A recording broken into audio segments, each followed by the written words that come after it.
Ce virus aurait été fabriqué par les laboratoires pharmaceutiques. Complot des milliardaires avec Bill Gates en tête pour réduire la population mondiale. C'est un virus de guerre qui était destiné à nettoyer les territoires qui vont être conquis. Le coronavirus n'a pas été créé en laboratoire. Il y a eu des rumeurs, effectivement, comme à chaque nouvelle épidémie.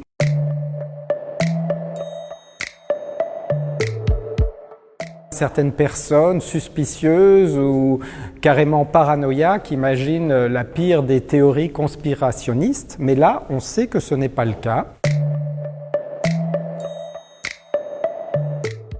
Il y a effectivement une étude scientifique qui a été déposée sur un site internet où les chercheurs peuvent mettre leurs résultats. Mais ces résultats ne sont pas validés. Ils n'ont pas été examinés par d'autres équipes. Et donc là, ça a été le cas. Une équipe de chercheurs a montré des homologies de séquences entre ce coronavirus et HIV. Mais en fait, ça n'a aucune signification. La séquence du virus, c'est une suite d'acides nucléiques de base. C'est 30 000 lettres différentes qui se suivent. Donc 30 000 lettres, ça fait à peu près 30 pages d'un livre, par exemple. Et ils ont comparé ces 30 pages de livre à 30 pages d'un autre livre, le livre du VIH. Et ils se sont aperçus qu'il y avait des groupes de 3 ou 4 lettres en commun. C'est comme si dans un roman, il y a écrit le mot « chat », et dans un autre roman, il y a également écrit le mot « chat » parmi des dizaines de milliers de mots. Alors statistiquement, il y a des homologies forcément, mais cela n'a aucune valeur, c'est juste dû au hasard. Pas du tout. Le papier a été rétracté par les auteurs de l'étude parce que dans ce site, il y a un dialogue qui s'instaure avec la communauté scientifique et il y a eu un avis majoritaire qui a montré justement que c'était complètement dû au hasard et que les séquences étaient trop petites pour suggérer une origine ou un mélange entre le VIH et le coronavirus.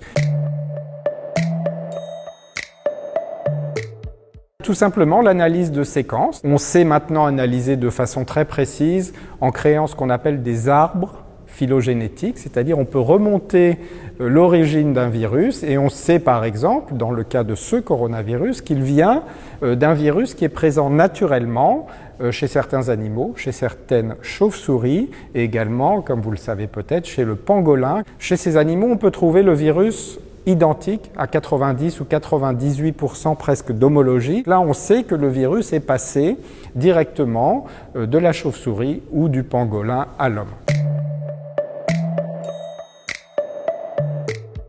Dans la région de Wuhan, il n'y a pas de laboratoire secret. Il y a un laboratoire dit P4, il y en a un en France aussi par exemple. Ce P4, ça veut dire un certain niveau de sécurité et par exemple en France ou à Wuhan, ces laboratoires servent à manipuler des virus type Ebola. C'est pour protéger les manipulateurs et la population bien sûr.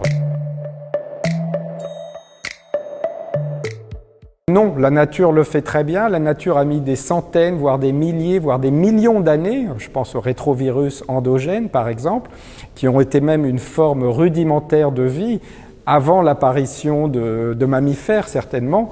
Donc en laboratoire, on peut faire des essais, mais on ne fera jamais aussi bien que la nature au cours de ces milliers, voire millions d'années.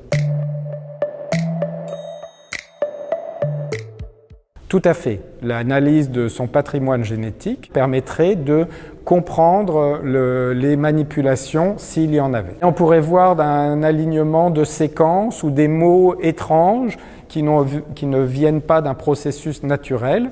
Mais souvent, quand on introduit ce genre de modification dans un virus, eh bien ça a des effets plutôt mauvais pour le virus, enfin tant mieux pour l'homme, mais le virus est moins capable de se multiplier avec ces additions étrangères dans son propre génome.